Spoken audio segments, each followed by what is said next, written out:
Livro que a gente começa a ler de cara, a gente quer desanimar, porque começa a falar sobre genealogia, vai embora, negócio, capítulo e mais capítulo falando sobre genealogia. Mas nós vamos ver que o livro de Crônicas, ele tem uma história muito importante no contexto das Escrituras, como um todo, ok? Então, primeiro e segundo Crônicas, é o que a gente vai ver neste momento. Eu queria convidar você a abrir um texto que se encontra em 1 Crônicas, segundo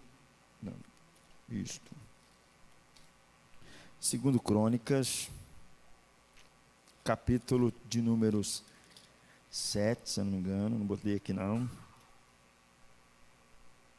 Capítulo 7, versículo 14.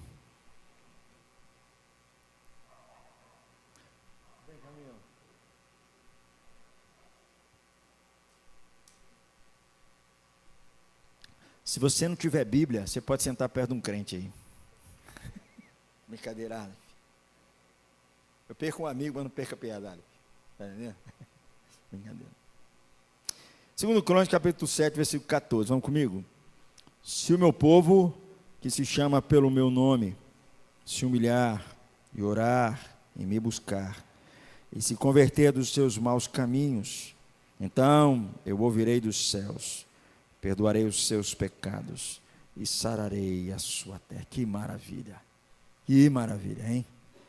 Louvado seja Deus. Então, o livro de Crônicas, aqui já está falando sobre a aliança que Deus faz com Salomão, a importância da casa do Senhor, que é o que o livro de Crônicas vai fazer. Antes de mostrar isso aqui, ele é uma história pós-exílica. Eu vou pular aqui, depois eu mostro. Ele é uma história pós-exílica e positiva dos reis de Judá, com ênfase no templo e na sua adoração. Como nós já viemos falando, o templo ele tinha uma importância central, ele tinha que ficar no centro do povo, no centro, as coisas giravam em torno do templo, porque o templo apontava para Deus, para o Criador. Então, o povo de Israel, diferente dos outros povos, eles tinham como centro da vida deles um Deus, um único Deus, que eles deveriam adorar. A adoração é algo central, Lucas, para a vida do homem e da mulher, de quem for. Todo mundo adora, todo ser humano adora. A pergunta é: o que nós adoramos? E Deus, quando chama o povo de Israel, diz: vocês é o povo que adora o único Deus Criador, e eu vou estar no meio de vocês. A estrutura social daquele tempo vai do ano 1000 até o ano 586 antes de Cristo. Essa data é muito importante, 586. Alguém lembra por que essa data é importante, 586 antes de Cristo? Por que ela tem um fator importante? São duas datas ali que são próximas, 586 e a data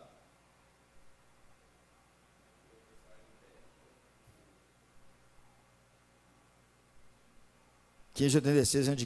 O que acontece próximo a essa data?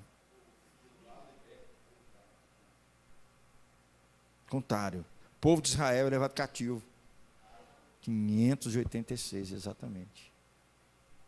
Eles são tirados da terra deles. Aí é o reino do norte, que o reino do sul, ele vai 586, depois 400, 586, 700... Depois 500, se não me engano, 522. Aí é o reino do sul. O reino do norte é levado. Nós vamos ver isso aqui. E o reino do sul também é levado. Certo?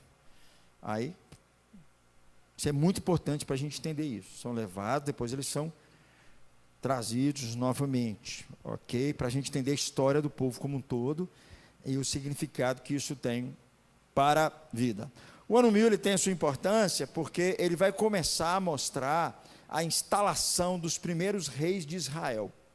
Qual foi o primeiro rei de Israel? Saul. Segundo rei de Israel? Terceiro rei de Israel? Quarto? Quinto?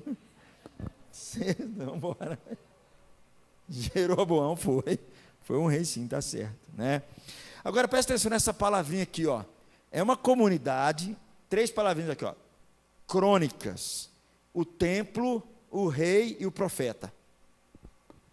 O livro vai falar sobre isso. O templo, o rei e o profeta. Ok? O templo dando a ideia de Deus no centro deles. O rei como aquele que representava Deus no meio deles, certo? E levava o povo a uma adoração a Deus. E o profeta que não frequentava a casa do rei. Porque o profeta tinha a responsabilidade de chamar o rei novamente e colocá-lo no caminho de Deus. É isso que você vai ver em 1º e 2º Reis, 1º e 2º Crônicas. Tem uma diferençazinha que nós vamos falar. Qual é a diferença de 1º Reis, 2º Reis, 1º e 2º Crônicas? Tá bom? Qual seria a diferença? Básica. Eu não vou me atrever aqui a fazer uma exposição de 1º e 2º Reis, senão meu amigo Douglas aqui vai me pegar no meu pé.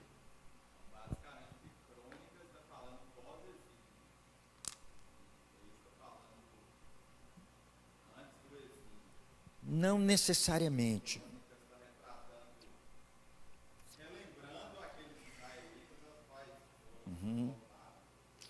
Não necessariamente, porque 1º Crônicas vai falar de Davi, vai falar de Salomão, quer dizer, antes do exílio, certo? Uma das diferenças básicas, você vê que os 2 livros tratam da mesma questão, mas 1º Reis, 1º Crônicas, 2º Crônicas, você não vai ver os grandes pecados de Davi. Você não vai ver. Você não vai ver, por exemplo, os grandes de Salomão. Você não vai ver o caso que acontece de Salomão, quando ele fala, ele busca outros deuses, abandona. Você não vê isso em 1º Crônicas. É como se fosse uma. Eu vou dar um exemplo aqui, né? Eu gosto muito de NBA, basquetebol, não é verdade? Eu gosto daquele negócio, gosto. Aí você vai na internet, certo? Um jogo normalmente 2 horas e meia, um jogo. Aí você vai lá, eles estão mostrando um jogo com 9 minutos. O jogo inteiro. Mas quais as cenas que eles mostram? Eles só mostram as cenas que fazem cesta. Está entendendo? Não mostra nem lance livre, vai perder tempo. O livro de Crônicas é como se fosse mais ou menos esses 9 minutos que mostra os grandes eventos, que mostra as cestas sendo feitas, que mostra essas iniciativas. Não mostra tanto assim as falhas dos intervalos que você vai ver quando você assiste o jogo todo. Deu para entender mais ou menos? É isso que a gente vai ver aqui, na diferença dos 2. Mas ele tem uma importância muito grande para a vida comunitária de Israel, em 500 anos praticamente, ok? O rei, o templo, o rei e os profetas são dádivas de Deus para sustentar Israel no chamado de povo sacerdotal diante das nações pagãs ao seu redor. Isso para mim é muito importante, porque veja bem, qual que é o chamado de Deus para Israel? É para que eles sejam luz para as nações, certo? É para isso que eles foram chamados. Como é que é Gênesis 12, 1 e 3? Em ti serão benditas todas as famílias da terra. Êxodo capítulo 19, antes de dar a lei de Deus.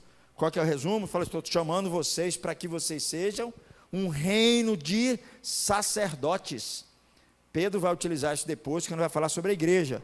Vós sois nação santa, raça eleita, sacerdócio real, povo de propriedade exclusiva de Deus, chamados para proclamardes as virtudes daquele que vos tirou das trevas para a sua maravilhosa luz. A igreja é isso aqui, ela tem um chamado de ser luz para as nações. O povo de Israel também tinha o mesmo chamado, de ser luz para as nações. Ele deveria ser um reino de sacerdotes. Então, Deus dá isso tudo aqui, para que esse povo foi chamado para que seja sacerdote diante de todas as nações que estão ao seu redor. Mas para isso eles deveriam permanecer fiéis a Deus. Para isso eles deveriam simplesmente obedecer a Deus e à lei de Deus. A gente vai perceber que o livro de Crônicas, ele vai citar vários reis de Israel. Vários. Certo? Todos os reis de Israel. Ok?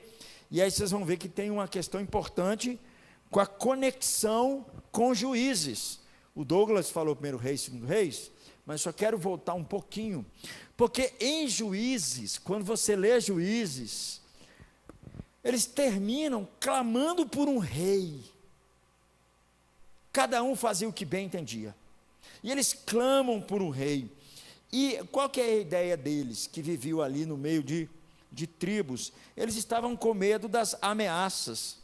Haviam ameaças internas e externas, obstáculos para a história bíblica por impedir Israel de cumprir a sua missão de ser luz para as nações. Por que Deus chega para o povo e fala assim: vocês vão destruir os inimigos que estão aí, vocês vão tomar suas terras, vocês não vão se envolver com os seus deuses, com os seus ídolos? Por que isso? Para que eles pudessem ser uma nação santa e os outros povos pudessem conhecer o único Deus vivo e verdadeiro. Era para isso que eles foram instalados ali, era para isso que Deus estava os chamando, e qualquer coisa que pudesse impedir o cumprimento da missão deles para ser luz entre as nações, seria um obstáculo no plano de Deus. Então Juízes termina eles clamando por um rei. Só que, por incrível que pareça, quando eles vão pedir um rei, eles demonstram de forma clara que eles não estão entendendo o chamado deles de serem luz para as nações. Eles não estão entendendo esse chamado, porque quando eles vão pedir um rei, e aí eu convido você a ler, a abrir a sua Bíblia em 1 Samuel, capítulo 8, versículo 5, por favor, vamos dar uma olhadinha nesse texto. 1 Samuel, capítulo 8, versículo 5. Quando eles vão pedir o rei, o que é que eles pedem? Alguém pode ler, por favor? 1 Samuel, capítulo 8, versículo 5.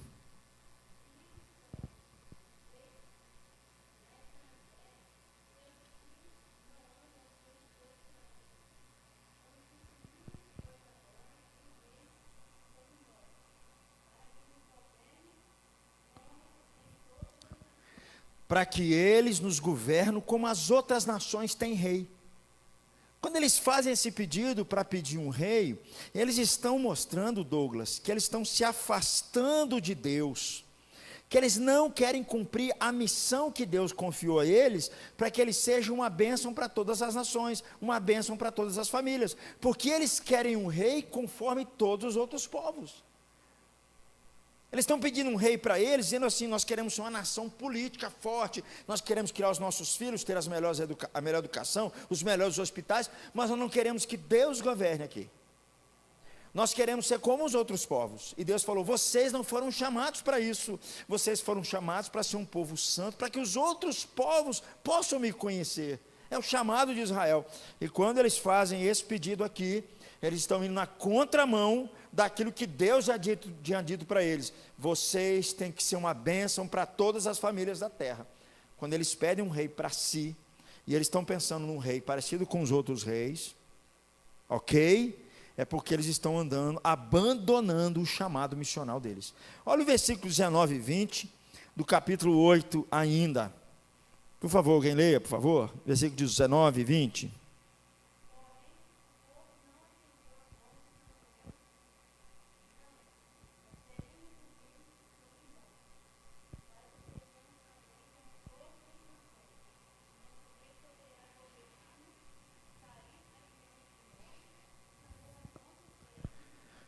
Justamente o que Deus não queria para eles, eles estavam querendo.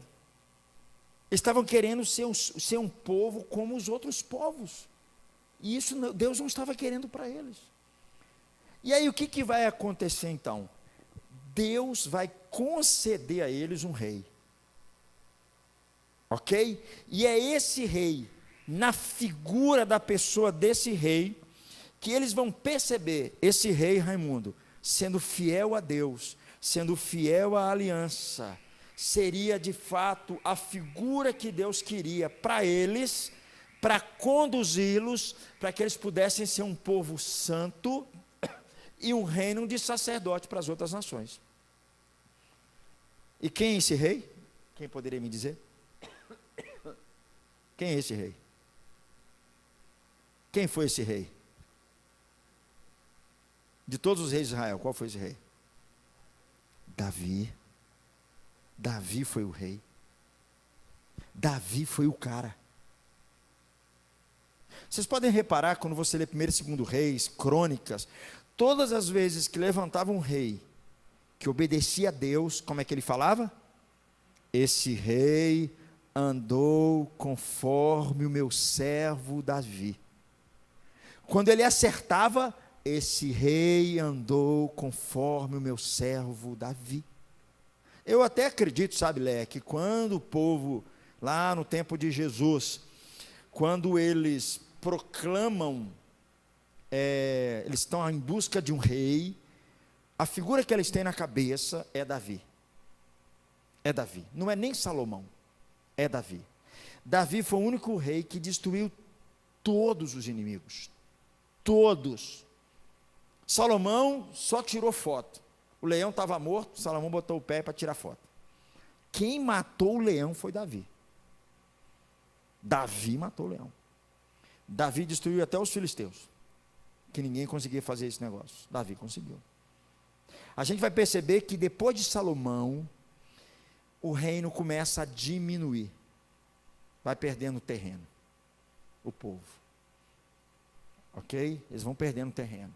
Primeiro, pena que eu estou sem o mapa aqui, mas 2 tribos vão se perdendo, Manassés, Efraim, depois essa coisa vai diminuindo, cada vez mais. Mas Deus concede Davi, é o tipo de rei, que eles sabem, que o povo precisaria para ser o povo de Deus.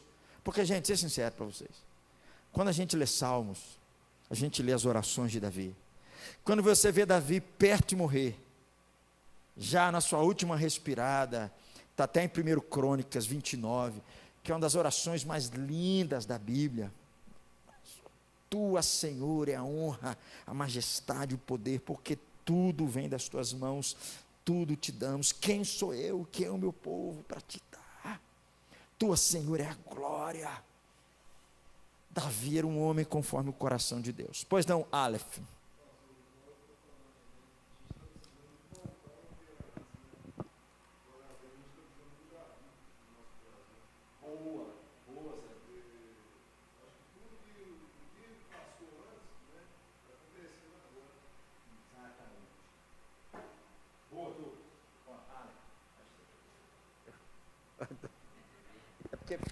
É porque parece. Deixa eu só acrescentar a sua fala, que é fantástica. Nós já temos esse rei, Jesus. Jesus é o verdadeiro e genuíno Davi. O rei que eles aguardavam, que eles olhavam para Davi, e quando Davi falha, o que demonstra? Nós precisamos do verdadeiro rei. Jesus vem. E aí quando Jesus vem, e eles proclamam Jesus como rei, certo? E de fato, ele é o rei. Ok? Tá ok? Eu sei que você falou em termos políticos, não é verdade? Não foi isso, Aleph? Só você votar em mim, 2018 está aí. Hã? Só você votar em mim, 2018 nós estamos aí. Tá bom? Então, no fundo, quem é o rei é Deus. Deus é o verdadeiro rei. Ele é o verdadeiro rei. O rei, ele representava Deus. Representava o governo de Deus. Representava a vontade de Deus. É por isso, Jeová, que Deus ficou tão bravo quando Davi adulterou. Não era, o pecado de Davi, se a gente pensar bem, foi bem menor do que de outros reis. Do que do seu próprio filho Salomão, do que de Manassés, foi bem menor. Gente, nós vamos ver que tem reis de Israel, que os caras abrem a porta, eles trazem ídolos e põem dentro do templo. Reino do Norte, né? Então, é complicado isso. Então o rei deveria mediar o governo de Deus, e Davi fornece esse modelo desse rei, que deveria ser para Israel, para conduzir Israel a ser uma nação santa. E o que Davi faz? Davi derrota todos os inimigos de Israel. O que ele faz? Ele remove, Paulinho, todas as ameaças de idolatria. Vocês lembram que quando o povo de Israel entra na terra prometida, quando você lê Josué, algumas terras ficaram sem conquistar, vocês lembram disso? Vários pedaços ficaram sem conquistar. E o texto de Josué diz assim: os cananitas ainda habitam no meio do povo de Israel. Isso se tornou para eles uma ameaça. O que significava isso? Significava que o povo de Israel estava sujeito a grande idolatria. E quando Davi vem e destrói os inimigos, ele está dizendo o seguinte: essa ameaça acabou. Porque Deus está querendo levantar um povo que é santo, no meio desse povo não existem essas coisas. Davi, por outro lado, ele promove, por exemplo, a vida no templo. Davi é aquele primeiro que tem o desejo de construir o templo. E Crônicas vai falar por que ele não pode construir o templo. Vocês lembram por que ele não pode construir o templo? Por que foi o seu filho?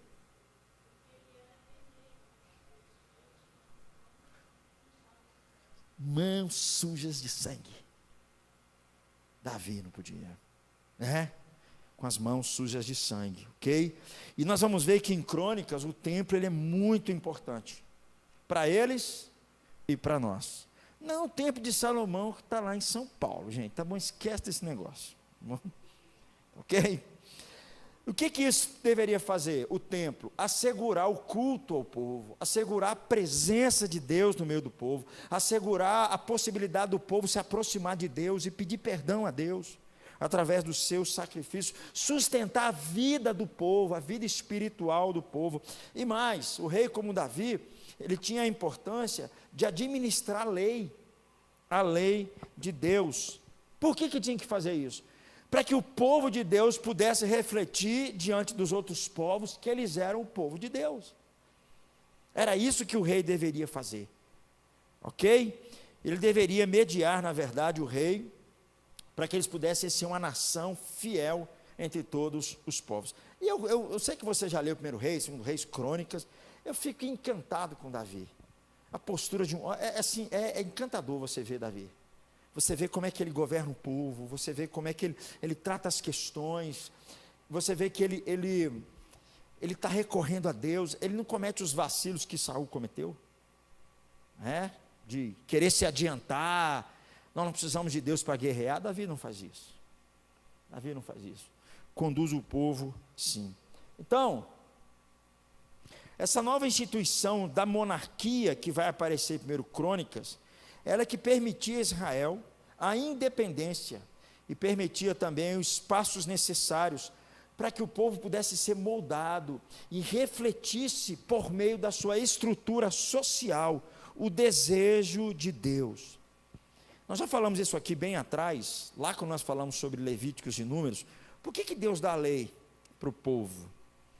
Lei em todos os aspectos, econômica, política, social, familiar, em todos os aspectos. A lei de Deus tem que reger todos os aspectos. Sabia, meus irmãos, que nós cometemos um erro muito grande? Nós cometemos. Porque a ideia nossa é que crente é só vir à igreja, orar, tratar de questões espirituais, fazer minha oração, ler a Bíblia, ponto. A outro lado, vou ter um negócio, não preciso de Deus, não preciso da orientação dele. Vou administrar minha empresa, também não preciso. Vou administrar minha família, tem psicólogo aí que dão conta. Eu vou tratar da política, Deus não tem nada para falar sobre a política. Ledo engano, Jesus é Senhor de tudo. A vontade dele permeia tudo. Se a lei que existe hoje, a lei que Deus deu lá no começo, ela serve para todos os detalhes da vida. Se você ler a história, você vai ver que alguns países abraçaram isso. Países que passaram pela reforma protestante. E aí eles entenderam que o governo, seja ele federal, seja ele estadual, para que ele governe, ele precisa olhar para a lei de Deus. Para que haja negócios, ele precisa olhar para a lei de Deus. Em todos os aspectos.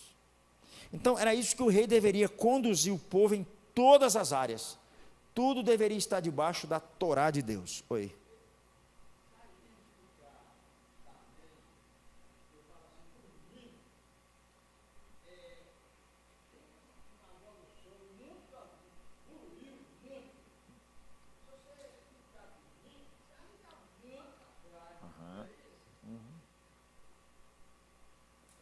Sabe, senhor José, para mim uma das grandes dificuldades do cristianismo que veio para o Brasil foi um tipo de cristianismo que nos alienou de questões, por exemplo, políticas, de questões econômicas, de questões sociais. Eu já falei isso aqui uma vez. A Igreja Católica, ela está em todos os setores do governo, todos os setores. Tem pastoral para tudo que você puder imaginar. Os protestantes, eles se afastaram completamente. Isso é algo que nós erramos.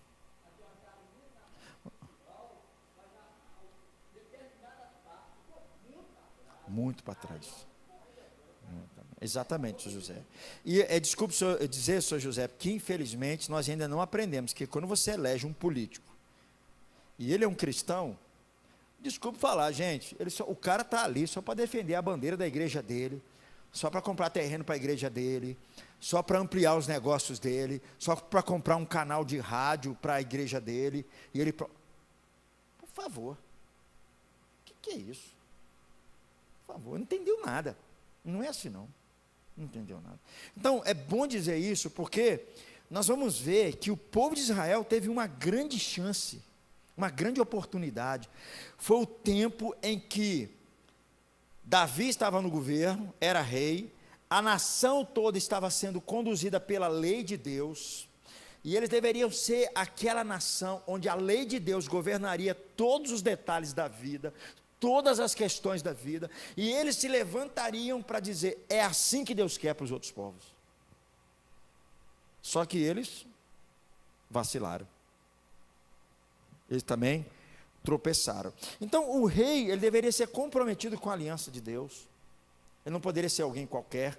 É por isso que vai ter problema o reino do norte, porque Jeroboão se levanta, ele não tem compromisso com Deus.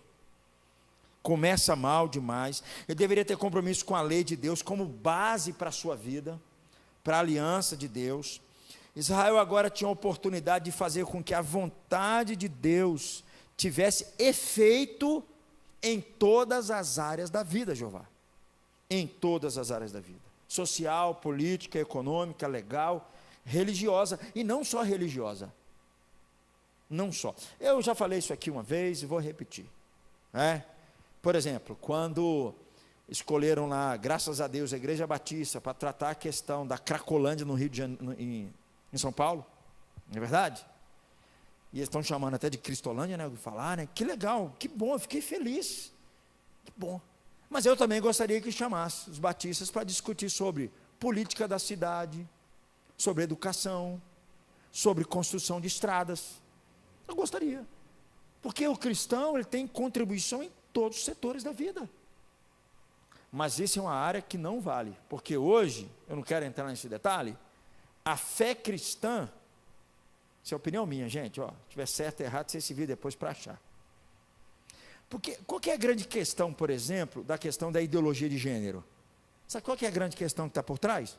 É questão muito simples. Que a fé cristã, ela não pode pertencer ao domínio público, ela tem que só pertencer ao domínio privado, só tem que ser uma coisa aqui dentro, só uma questão de crença pessoal. O que vocês acreditam, ela não pode sair do domínio privado e ir para o domínio público. Isso não vale, porque isso é uma questão de fé e de crença. O que vale aqui fora são fatos, e fatos, elas estão nas universidades. Fatos, elas são demonstráveis. Essa para mim que é a questão, eles estão dizendo isso de forma muito alta. Nós podemos ter a nossa fé, podemos ter a nossa igreja, podemos nos reunir, mas tem que ficar só aqui. Não vale um domínio público. Gente, eu estou falando uma coisa que veio desde o século XIX.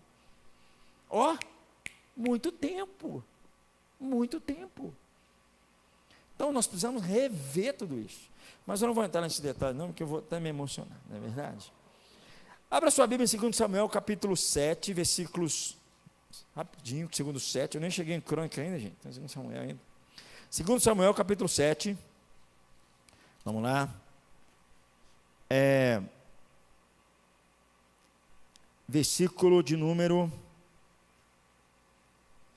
7, versículo de número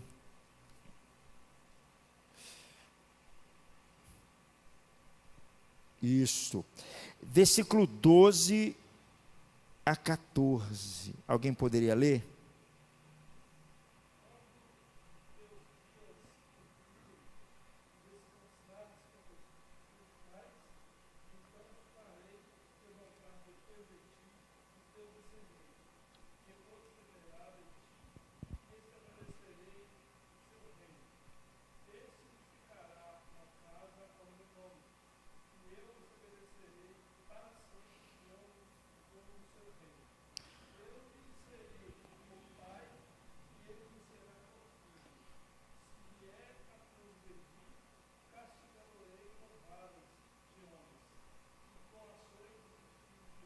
Pode ler o 16, Jeová, por favor.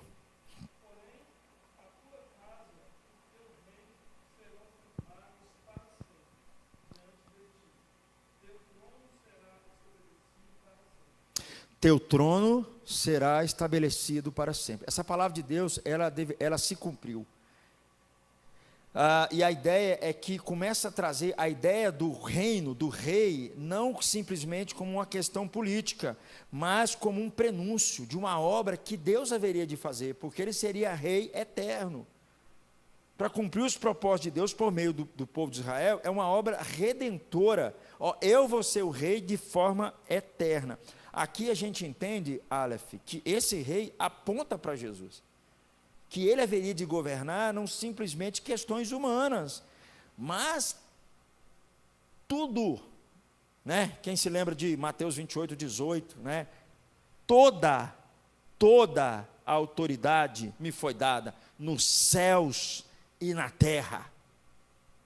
Toda a autoridade me foi dada. Jesus, ele não é só Senhor das nossas vidas, ele é o Senhor do cosmos inteiro. Ok? Então, essa palavra aqui, dessa promessa desse rei para o povo de Israel, era algo que sinalizava para uma coisa muito mais intensa. Então, isso nos volta ao propósito original para o qual Israel havia sido escolhido. O que Israel tinha sido escolhido? E Deus colocou um rei no meio deles. Por meio do governo de um rei, na linhagem de Davi, Israel cumpriria o seu chamado de ser uma bênção para todas as nações. Um reino de sacerdote para todas as nações. É isso que a gente vai ver ali ok? Gente, eu pulei um monte de coisa aqui, tá bom? Deixa eu ver aqui, já falei para você aqui, ó. Por meio do governo, um rei na linhagem de Davi, Israel cumprirá o seu chamado missional de abençoar as nações. É para isso que Deus o chama, ok? Tudo mais. Aí, nós vamos ver o seguinte aqui. O livro de Crônicas, algumas ênfases no livro de Crônicas. Ele vai dar continuidade do povo de Judá, através do exílio, e depois, importância do pacto de Davi e de Salomão, a lealdade do pacto de Davi, servindo como modelo para o tempo de restaurar o povo. O papel central do templo e a adoração para a restauração. A verdadeira adoração como uma questão de coração e cheia de alegria e de música. A bênção divina e descanso para a obediência e retribuição por meio da desobediência. Isso aqui vai ser a ênfase de 1ª e 2ª Crônicas. Mas deixa eu voltar aqui no começo, que eu pulei um negocinho. Olha aqui. Aqui está todos os reis de Judá e os reis de Israel. Você está conseguindo enxergar aí, né? Essas letrinhas? Você está? Tem que trocar seu óculos, né? Hein? Está conseguindo enxergar aí, Aleph? Problema de visão, hein? Então aqui, ó, ok? Todos os reis estão aqui.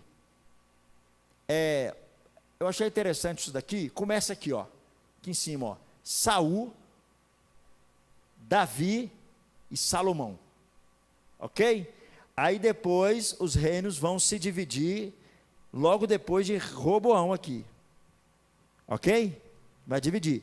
E aí aqui vai aparecer o reino do norte, a gente chama, que é o reino de Israel, e os reis de Judá.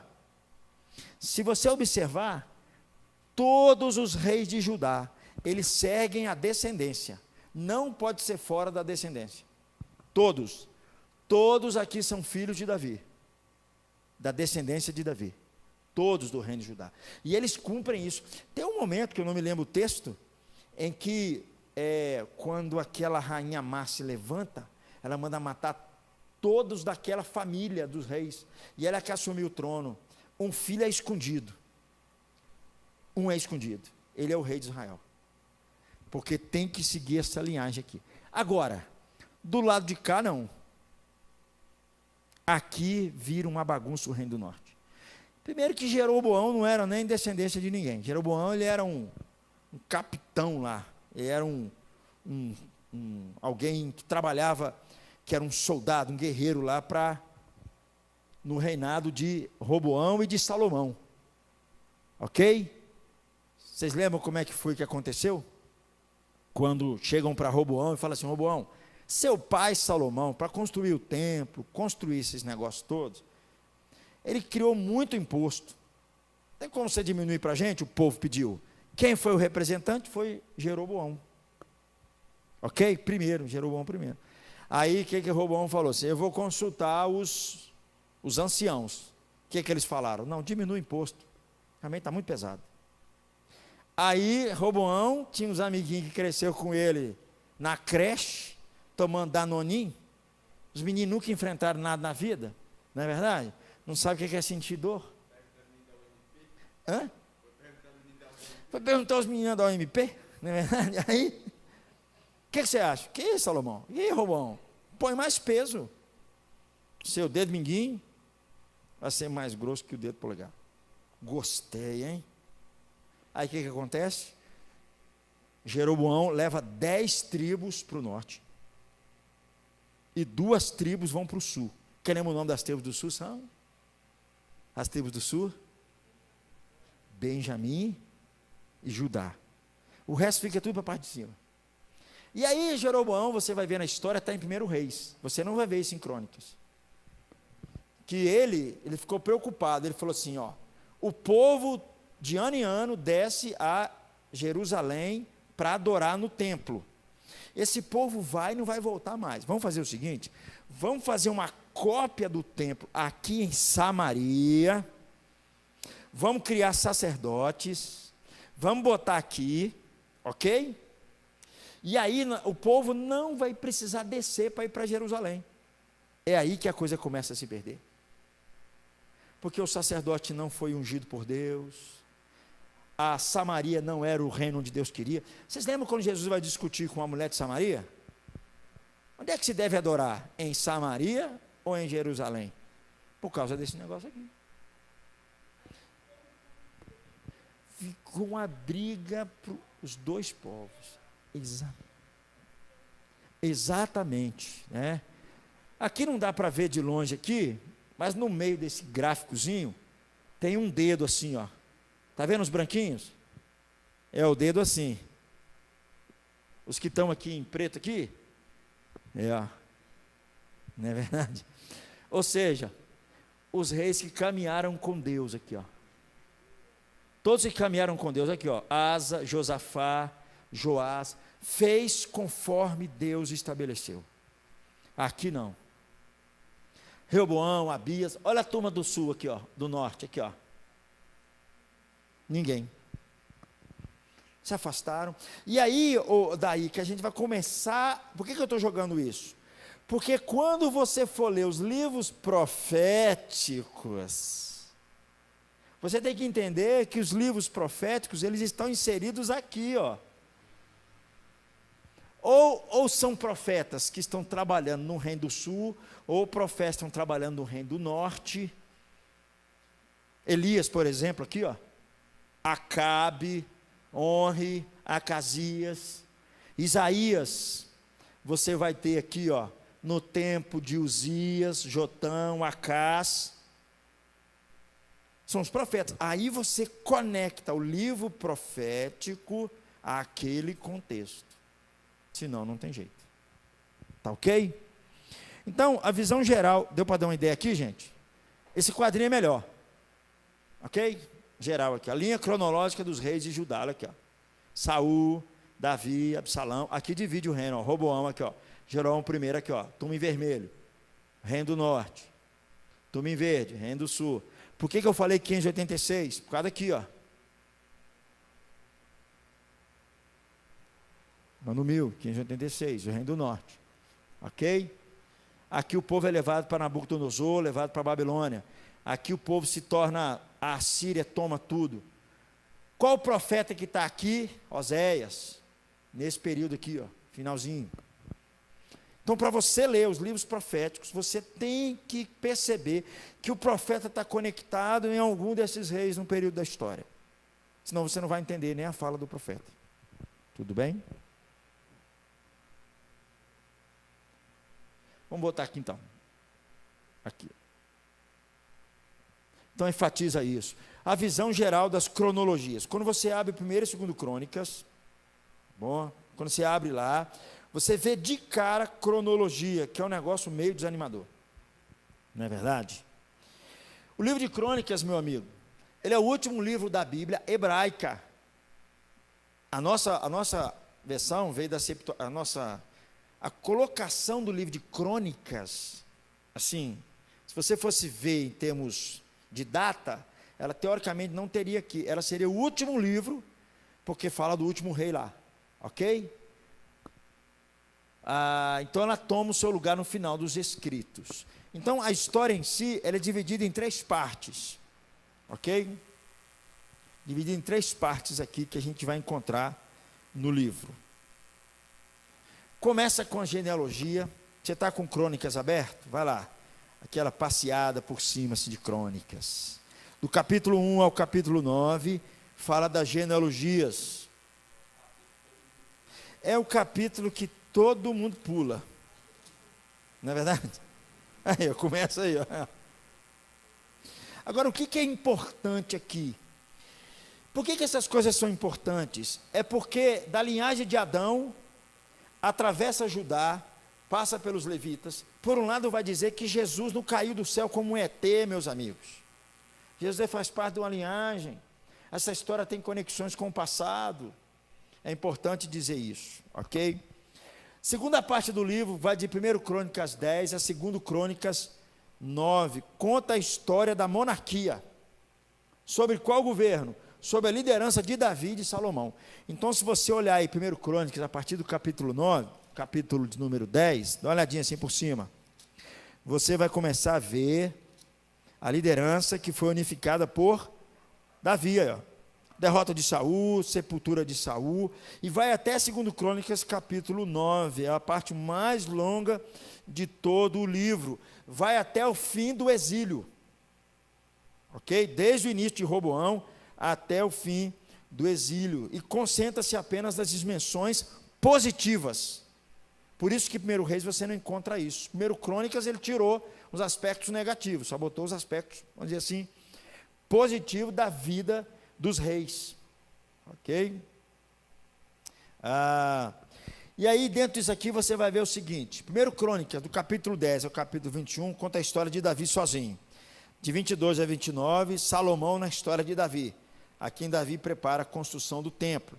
2º Crônica de 1 a 9, retorna a história de Salomão, agora sozinho, e mostra Salomão construindo o templo. Porque o templo, como eu falei, o templo e a adoração corretas são foco de toda a seção do livro. Ok? Isso que é importante. Bom, aí você vai ver que uma parte vai tratar dos preparativos para a construção do templo. Salomão também vai tratar sobre isso, vai dedicar o templo, é o que o livro vai dizer, ok? Ok. O templo e a adoração correta são o foco dessa sessão aqui. Essas mesmas preocupações passam para a parte 3, que vai de 2º Crônicas, dá uma olhadinha lá, 2º Crônicas 10, por favor. Oi, quem falou? Pega de 2º Crônicas, capítulo 10, até o capítulo 36, vai relacionar a história de Judá, só de Judá, durante a monarquia de Davi. Aqui tem um outro padrão também, que é o sucesso na batalha e a prosperidade material estão diretamente relacionados à obediência a Deus. Enquanto o fracasso é devido à infidelidade ou à falta de confiança. Ok? É assim que funciona aí, tá? Então nós vimos aí algumas coisas. Alguns conselhos para a gente ler 1ª e 2ª Crônicas. Está tudo bem até aqui, gente? Então, aqui é um panorama que a gente dá assim por cima do livro, para entender principalmente o significado do livro. Para a gente ler bem Crônicas, eu coloquei aqui, ajudará você a ter uma noção dos tempos em que o cronista escreveu. Para você ler Crônicas, a minha dica que eu dou para você, leia o livro de Crônicas, ou melhor, quando você for ler os profetas, ou melhor, quando você for ler o livro de Crônicas, você tenta parar naquele momento daquele rei ali, e conectá-lo qual profeta que é daquele período. Vai te ajudar bastante. Ok? Você vai ter uma noção do que está acontecendo com o rei, e você vai ter uma noção do porquê que aquele profeta falou aquilo daquele jeito. Ajuda bastante. Lançaram uma Bíblia que não pegou muito no Brasil, mas ela é muito interessante, pelo menos assim, a Bíblia em ordem cronológica. Alguém conhece essa Bíblia? Você tem essa Bíblia, Léia? Ela tem uma... Você vai lendo assim, ela vai conectando, fazendo essas conexões em termos históricos. Com certeza, lá, se pegar a Bíblia em ordem cronológica, o último livro do Antigo Testamento, com certeza vai ser lá 2º Crônicas, Malaquias, Zacarias, conectado lá com algum rei de Crônicas. Ok? É o que vai acontecer. Bom, então, para a gente ler bem Crônicas, sua era foi a de restauração, um período que começou fracamente no final do século V a.C., com repetidamente adiado, mas finalmente concluído com o projeto do templo. É isso que a gente vai ver ali em Crônicas, tá bom? A gente vai encontrar, por exemplo, se você ler Ageu, profeta Ageu, Zacarias, se você ler Esdras, Neemias, que vão ser os próximos livros que nós vamos tratar, você vai perceber as reformas que são feitas, e a gente vai entender passando por esse período, tá, ok? O autor de Crônicas escreveu talvez dentro desse período, ele estava ali dentro. E aí é bom dizer que é uma época de crise também, da identidade na província persa de Judá. Porque presta atenção, gente, quando o povo sai da terra deles e eles são levados para outros povos, eles ficam se perguntando quem de fato eles são. Há uma tendência deles perderem a identidade deles. Há uma tendência deles voltarem falando outra língua. Uma língua meio misturada. Tanto que eles voltaram e falaram outra língua, no sentido de que não era mais o hebraico puro, né? Começou a surgir ali, Letícia, depois vieram os gregos, eles se misturaram com a língua grega. Eles começaram a ter que perder um pouquinho das suas características como povo mesmo, judeu.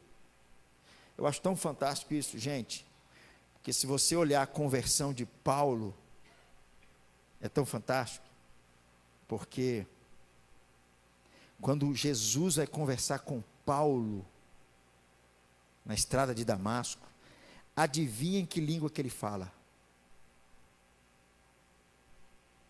Hebraico, porque era a língua do coração de Paulo.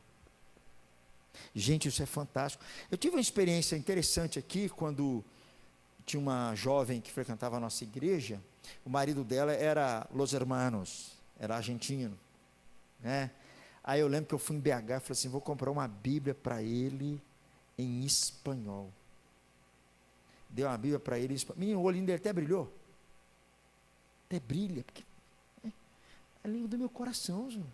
Aqui dentro. Jesus, quando chamou Paulo, falou na língua do coração deles. Vocês lembram quando Paulo foi pregar?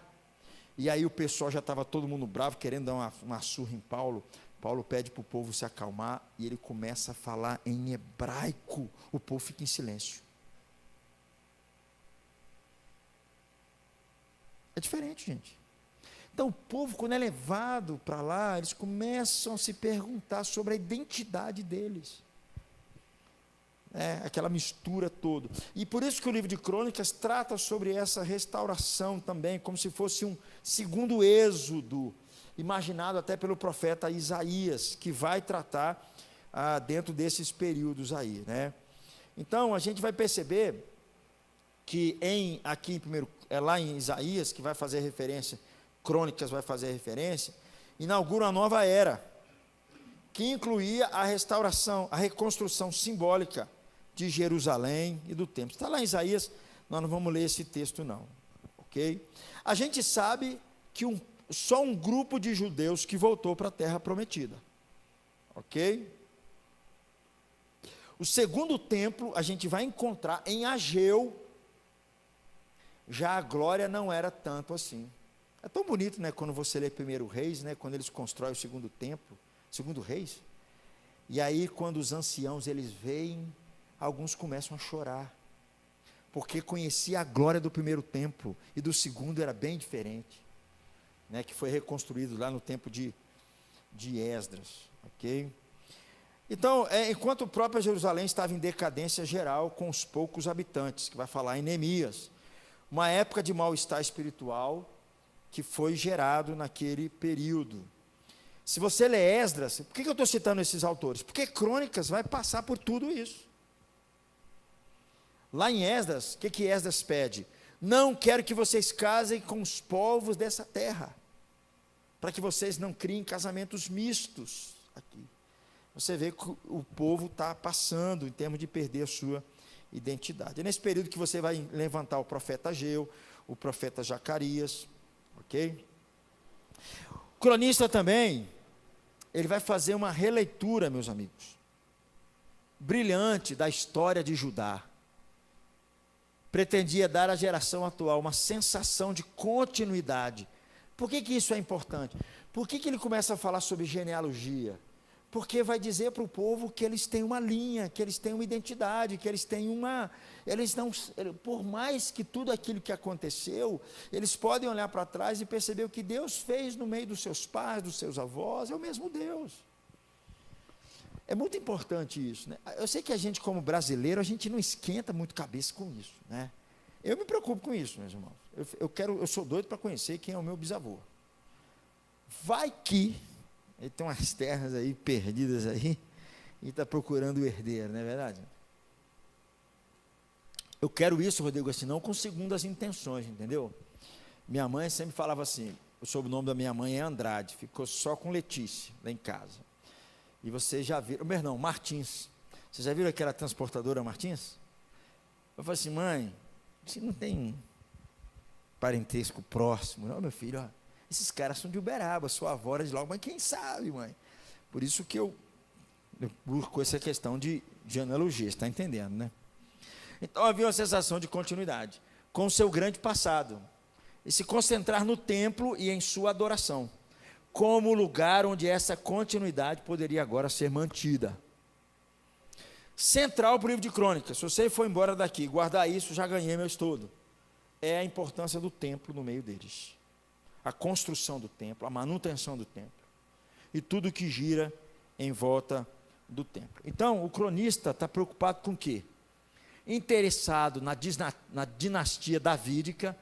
Vocês viram que aquela linhagem de Judá, toda ela tem que ser filho de Davi, toda ela, da linhagem de Judá. E do reino do norte, apenas quando esta está em aliança com Judá. Sobre Judá, seu interesse se concentra em duas preocupações: a dinastia de Davi e Salomão e o templo em Jerusalém. Sobre o templo, seu interesse se concentra completamente na natureza e na pureza da adoração. A gente vai encontrar isso, o livro de Crônicas, girando em volta disso. Há uma ênfase repetida em dedicar o seu coração e alma em buscar o Senhor Yahvé, o seu Deus. Vamos ler primeiro Crônicas 22, versículo 19, por favor. Vamos lá? Só para a gente...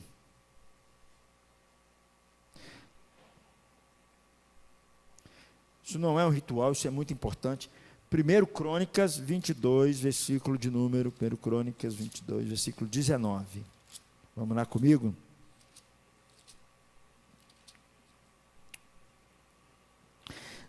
Vamos ler comigo? Disponde, pois, agora o coração, a alma, para buscardes ao Senhor vosso Deus. Disponde-vos e edificai o santuário do Senhor Deus, para que a arca da aliança do Senhor e os utensílios sagrados de Deus sejam trazidos a essa casa que se há de edificar ao nome do Senhor. Se você der um pulinho para frente, capítulo 29, versículo 17, vai repetir a mesma ideia. Olha lá. Oração de Davi. Puxa vida. Olha lá, o versículo 17. Bem sei, meu Deus, que tu provas os corações, que da sinceridade te agradas. Eu também, na sinceridade do meu coração, dei voluntariamente todas essas coisas. Acabo de ver com alegria que o teu povo, que se acha aqui, te faz ofertas voluntariamente. Olha 2 Crônicas, capítulo 6, versículo 38. 2 Crônicas, capítulo 6, versículo 38. Salomão falando ao povo. Na terra do seu cativeiro, para onde foram levados cativos e orarem voltados para a sua terra, que deste a seus pais, para essa cidade que escolhestes, e para a casa que edifiquei ao teu nome. Isso era razão para eles cantarem louvores, que a gente vai encontrar em 1 Crônicas. Eles cantarem louvor, canções alegres, onde a ênfase nos levitas sai. O livro está repleto de uma linguagem de louvor, de gratidão, de alegria. Gente, porque se Deus está no meio ali, se Deus está ali no meio deles, é a razão deles de louvar, de adorar a Deus. Eles vão dizer: Deus é bom, e o seu amor dura para sempre, a sua misericórdia dura para sempre. A arca é trazida para Jerusalém, é trazida para o templo é consagrado ao Senhor. A gente vai encontrar isso aqui em 1 Crônicas. A presença de Deus, que Deus havia prometido para o povo, que estaria no meio deles, Deus concretiza isso, nesse símbolo que é o templo. E aí, como eu sempre falo, gente, esse templo que é construído não tem nada a ver, porque isso tem a ver com a relação de obediência do povo a Deus. Deus estaria no meio do povo se o povo estivesse obedecendo à aliança dele. Isso é marca do povo de Israel, ok? Então, foco aqui mais no Reino do Sul e não contra o Reino do Norte. A gente sabe que o Reino do Norte, só para vocês terem uma ideia, 2 Reis fala sobre isso, que eles construíram uma cópia do templo, gente. Eles adulteraram tudo, levaram o povo a uma idolatria sem precedente. Os reinos do norte. Tanto que é que quando Jesus vem, Vinícius, a região da Samaria era uma região que o povo evitava de passar. Não sei se vocês lembram do mapa, as regiões eram divididas assim. Você tem lá em cima a Galileia, aqui embaixo a Samaria e aqui embaixo a Judéia. É assim que é dividido as regiões. Então você tem a Judéia aqui embaixo, a Samaria aqui e a Galileia aqui em cima. Onde é que Jesus passou a maior parte do seu tempo? Galileia. É tão interessante isso, meu irmão, é tão interessante. A Galileia, a palavra Galileia significa círculo, porque eles estavam cercados pelos seus inimigos. A Assíria mais em cima, os samaritanos embaixo. Por que a gente lê Marcos e a gente encontra, meu Deus, quanto demônio nesse lugar aqui? Quanta gente miserável nesse lugar? Galileia. Jesus nasceu em Belém, terra do rei Davi, mas ele cresceu aonde? Nazaré. Nazaré era uma vilazinha que ficava fora da estrada, gente. Jesus passa 30 anos em Nazaré, chamado Eu Sou Nazareno. Ok? Depois, quando começa o seu ministério, ele vai para qual cidade? Quem acertar, leva a pagar uma caixinha de bombom. Qual que é a cidade que Jesus põe o seu posto avançado para dar início ao seu ministério? Está lá na Galileia. Nós precisamos melhorar a escola dominical, né? O troço está feio demais aqui, né? Cafarnaum, gente. Você falou? Por favor. Depois você pega um caixinho de bombom, qual é? Caná da Galileia? A primeira. Eu não ouvi não, Cleide, porque se eu tivesse ouvido, não é verdade? Só um pouquinho, seu José.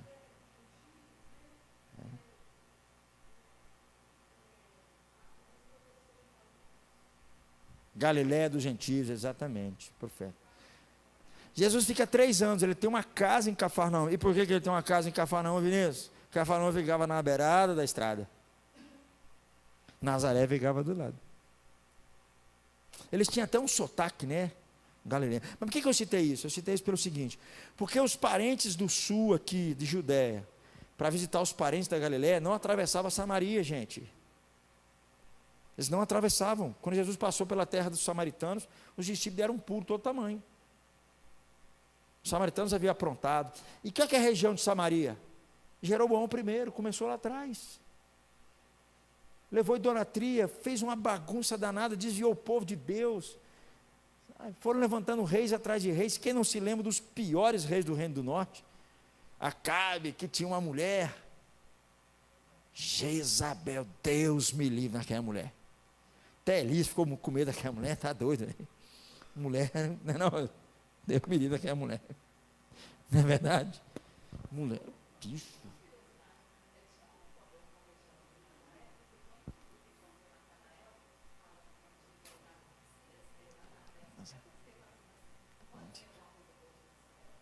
É a mesma coisa se eu falasse para você assim: pode vir alguma coisa boa de Passa Bem?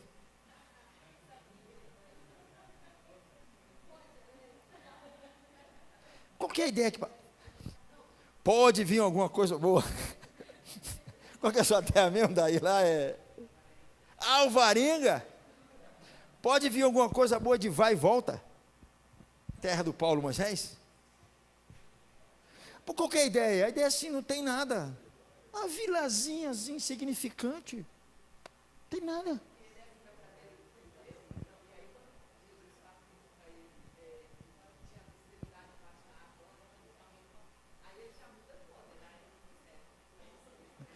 Porque é uma cidade insignificante. Não tem. Ah, não, aqui não, agora vamos mudar, né? O que é isso? Eu sou de São Paulo. Sou natural de Brasília. Terra do saber, do conhecimento. Não é verdade? Ó. Entendeu? É mais uma questão de desprezo mesmo. Né? Então eu citei isso só para vocês mostrarem que tudo isso tem um processo que vem lá de trás acontecendo. Para a gente caminhar para o final aqui, gente, 2 principais temas em 1 e 2 Crônicas: a autenticidade da dinastia davídica e o templo em Jerusalém. Esses são os 2 principais temas. A dinastia de Davi. Jesus, como é que é o título que Apocalipse dá para ele? Ele é o leão da tribo de Judá. Jesus, ele tinha que ter, meus irmãos, isso é muito importante. Para Jesus se levantar e dizer: eu sou rei, não era só uma questão de dizer que Deus era o rei. As pessoas iam olhar para ele e falar assim: você não é da linhagem de Davi. Jesus nasce em Belém, terra do rei Davi. Jesus é da descendência de Davi. Ok?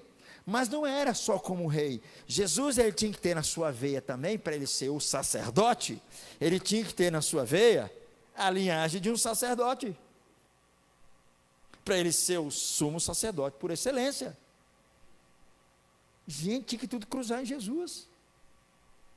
Essas coisas não são aleatórias, é Deus conduzindo a história, para que o povo de Israel não tivesse o que de falar daquele homem, que era Jesus, e dizer: você não pode dizer nada, porque você não tem autoridade sobre isso. Jesus tinha, em todos os sentidos, ok? Então aqui, se funde aqui no discurso de Abias, ok? Nós não vamos ler não, por causa do nosso tempo. Crônicas, então, ele reconta a história para encorajar tal lealdade em uma nova geração que vive dentro e ao redor de Jerusalém. Ó, reconta a história, porque você vai encontrar essa história em 1 e 2 Reis, para encorajar a lealdade, porque o templo está ali.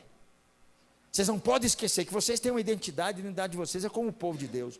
Mas qual que é a identidade, qual a finalidade? Para que vocês sejam um reino de sacerdotes. É por isso que Deus levantou um rei, para guiar vocês, ok? E aí, gente, um caminhar através de 1 e 2 Crônicas. Começa falando sobre a genealogia aqui, tá bom? Tem continuidade com o passado, divino, ordenado. Em última instância, remonta à criação do mundo. Há um foco quanto à maior quantidade de espaços são dedicados às tribos de Judá, Benjamim e Levi. Dá um maior espaço nessas 3 tribos aqui. E a razão é simples, né? Levi, por quê? Eles faziam o que, os levitas? Além de levitar, eles faziam o quê? Eles? Os adoradores. Eles eram responsáveis pelo templo. Eles eram responsáveis pelo culto. Por que Judá? Crônica está girando em torno de Judá. Por causa de que Judá está na linhagem de Judá. A linhagem que vem lá de trás de Abraão, que vem com Sete, que vem com Adão, lá de trás. E Benjamim, eu creio que é por causa de Saul, primeiro rei de Israel. Ok?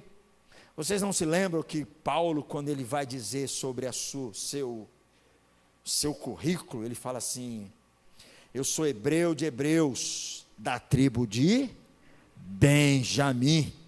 Isso era um orgulho para Paulo, dizer que ele era da linhagem do primeiro rei de Israel. Gente, eles têm muito isso com eles, muito, essa coisa assim. Vamos lá, 1 Crônicas 10:21, a monarquia unida, a história de Davi. Vai falar da morte do rei falido, Saul, projeto falido, a fim de introduzir o grande rei Davi em contraste. Ok? 1 Crônicas 22:29, a monarquia unida, Davi e Salomão. Essencial para a transição entre Davi e Salomão. É o que vai tratar nessas passagens. 2 Crônicas 1:9, a monarquia unida, a história de Salomão. Serve para o nosso autor como uma exposição de devoção a Deus no ponto essencial. A fidelidade ao templo como lugar da adoração verdadeira. Quando a gente fala de Israel, quando a gente fala do povo de Israel, a gente tem que conectar que é um povo que ele levava muito sério a questão do culto. É muito importante isso. Muito importante. Uma vez eu fui viajar com o Rejane, e a gente estava no aeroporto, e aí tinha um judeu sentado do meu lado. Eu percebi que ele era judeu porque ele abriu a Bíblia dele em hebraico. A senhora estava a filha dele, um senhor mais de idade, e ele ali com a sua Biblinha em hebraico. Né? Botou lá os seus equipazinho, né? Colocou lá e ficavam lá. Então, se você olhar assim eles faz parte, está enraizado isso neles. Está enraizado. Ok? Então é bom dizer isso. 2 Crônicas de 10:36 vai falar da monarquia dividida, e aí você vai ver que os reis que sucedem Salomão, vai dividir nesses capítulos aqui, que eu não vou entrar em detalhes em cada um deles, mas está dividido justamente dessa forma aí, ok? Você vai, só para dar um exemplo para vocês, por exemplo, quando você lê lá, vamos dar uma olhadinha por cima assim, em 2 Crônicas, a partir do capítulo 10, só por cima assim, para dar uma olhadinha, do capítulo 10 até o capítulo 12, 3 coisas são observadas aqui sobre o Roboão, o reino dividido, é seguido pelo tema de todo Israel, vem Jerusalém, sacrifício, ok? Capítulo 13 vai falar sobre Abias e Jeroboão.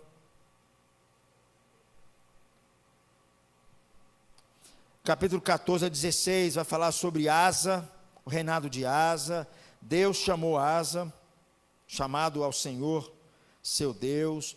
Asa foi aquele que instituiu uma reforma em relação ao templo, em relação à adoração. Então, são essas divisões que a gente vai encontrar aqui. Ok? Para a gente finalizar, por essa recontagem da história do povo de Deus, Crônicas nos lembra do papel central da adoração. Para os leitores do Novo Testamento, também aponta para aquele cuja purificação do templo e morte e ressurreição substituiu o templo como lugar da presença de Deus. Vamos abrir esse texto aqui, João capítulo 2, versículo 19, 22.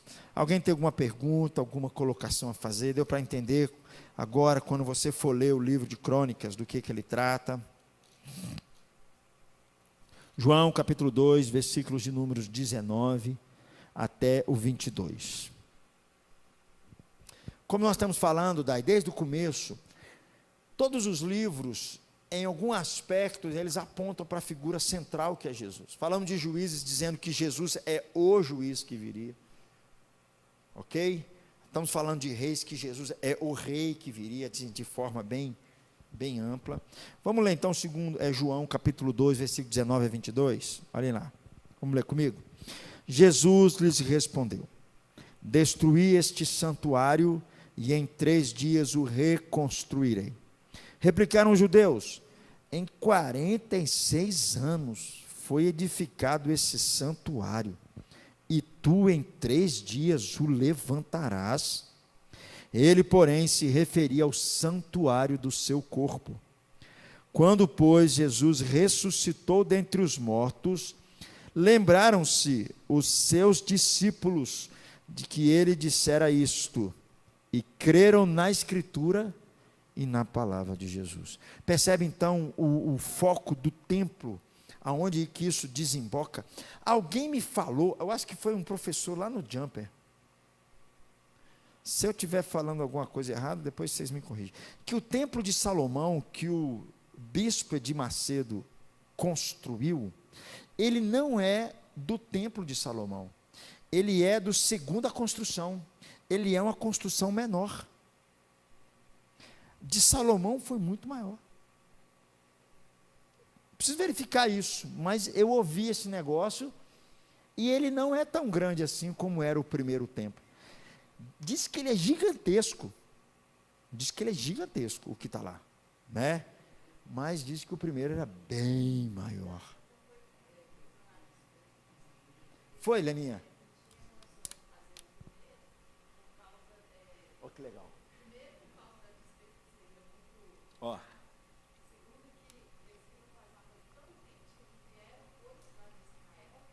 Ó.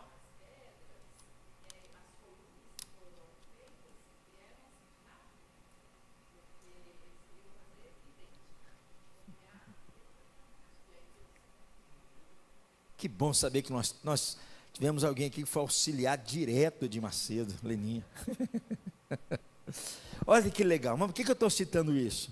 Porque quando eles construíram o segundo templo, que é parecido com esse lá de São Paulo, os anciãos choraram. Imagine o primeiro templo.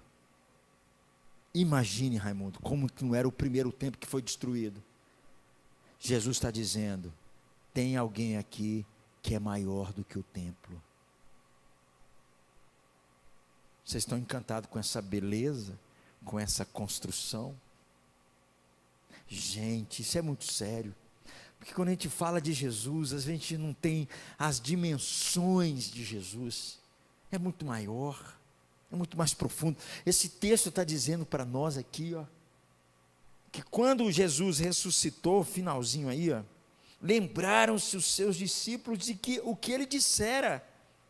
O que Jesus disse? Vou destruir esse templo e vou reconstruir em 3 dias. E ele estava se referindo ao seu corpo, a si mesmo. Tudo aquilo que o templo sinalizava, apontava. Imagine, Salomão, quando inaugura o templo, o texto nos diz que ele se ajoelha, levanta os braços e glorifica a Deus. E o povo canta louvores a Deus.